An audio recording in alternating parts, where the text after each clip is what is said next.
Pemirsa, pemerintah telah mengumumkan pelonggaran penggunaan masker di ruang terbuka. Menteri Kesehatan menyatakan kebijakan ini merupakan bagian dalam upaya transisi dari pandemi menuju endemi. Kebijakan tersebut telah diumumkan oleh Presiden Joko Widodo beberapa waktu yang lalu, yakni pemerintah melonggarkan penggunaan masker di ruang terbuka.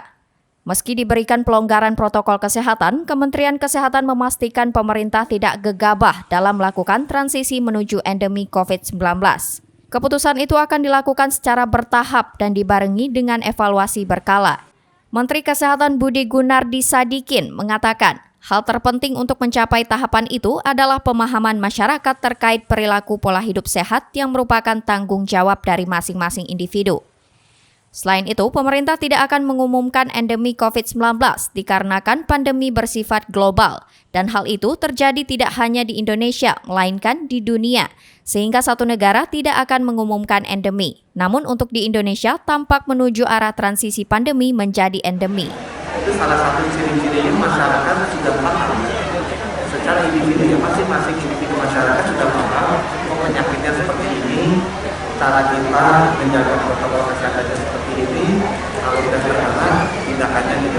Menurut Gubernur Provinsi Kepri Ansar Ahmad mengatakan, Provinsi Kepri saat ini hanya tersisa 5 kasus, dan seusai perayaan Hari Raya Idul Fitri tidak terjadi penambahan kasus yang signifikan. Hanya 1 orang terkonfirmasi yakni seorang lansia yang memiliki komorbid. Orang tua yang punya komorbid, kemudian kita obati segera.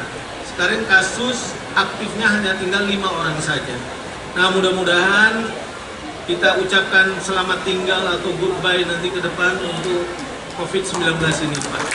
Capaian vaksinasi di Kepri telah melampaui target nasional, yakni sebesar 97,46% untuk dosis pertama.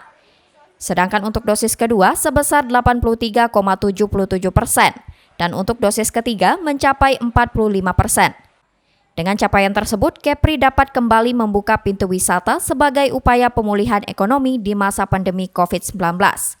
Tentunya hal ini berdampak positif bagi pertumbuhan ekonomi di Kepri, di mana pada tahun 2020 terkontraksi minus 3,8% dan di tahun 2021 mengalami perbaikan menjadi surplus sebesar 3,4%.